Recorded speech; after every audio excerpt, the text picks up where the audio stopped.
ना कबहू भराई सोना हो माई वाला कर्जा, भर लेना कबहू भराई सोना हो माई वाला कर्जा।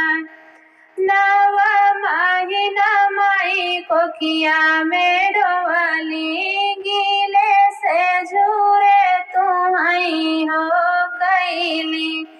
नव महीना माई कोखिया में डोवली, गीले से झूरे तुम्हें माई कैली। हरदम रखाई तुम्हारी खर्चा सोना हो माई वाला कर्जा, हरदम रखाई तुम्हारी खर्चा सोना हो माई वाला कर्जा। भर लेना कबहू भराई सोना हो माई वाला कर्जा, भर लेना कबहू भराई सोना हो माई वाला कर्जा। अंगुली पकड़ माई चलाई सिखवाली, बोलै ना आवे तुम्हें बोलै सिखवाली। अंगुली पकड़ी माई चलाई सिखवाली, बोलै ना आवे तुम्हें बोलै सिखवाली। पहिला गुरु का मिला दर्जा सोना हो माई वाला कर्जा, पहिला मिला गुरु का दर्जा सोना हो माई वाला कर्जा।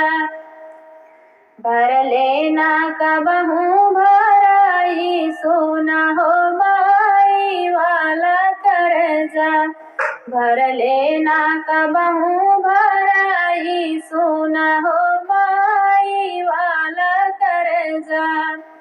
आस पड़ोस सब रहन लैया वही, हंसी हंसी माई हो नजर उतारई। आस पड़ोस सब रहन लैया वही, हंसी हंसी माई हो नजर उतारे।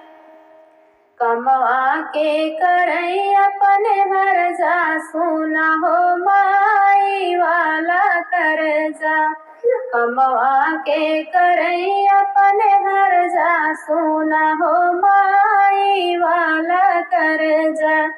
भर लेना कबहू भराई सोना हो माई वाला कर्जा, भर लेना कबहू भराई सोना हो माई वाला कर्जा। बड़ा होके बेटा हो माई के भूलैया ना, बड़ा होके बेटा ना माई के भूलैया। घरवा के अपने तू स्वर्ग बनैहा, बड़ा होके बेटा ना माई के भूलैहा। घरवा के अपने तू स्वर्ग बनैहा। आपन निभैहा तो फर्जा सोना हो माई वाला कर्जा, आपन निभैहा तो फर्जा सोना हो माई वाला कर्जा। भर लेना कबहू भराई सोना हो माई वाला कर्जा, भर लेना कबहू भराई सोना हो माई वाला कर्जा। रुपिया कमैहा बेटा महल बनावैहा, घरवा में कूलर एसी लगावैहा। रुपिया कमैहा बेटा महल बनावैहा, घरवा में कूलर एसी लगावैहा। उतरी ना दूधवा के कर्जा सोना हो माई वाला कर्जा, उतरी ना दूधवा के कर्जा सुना हो माई वाला करे जा भरले ना कबहू भराई सुना हो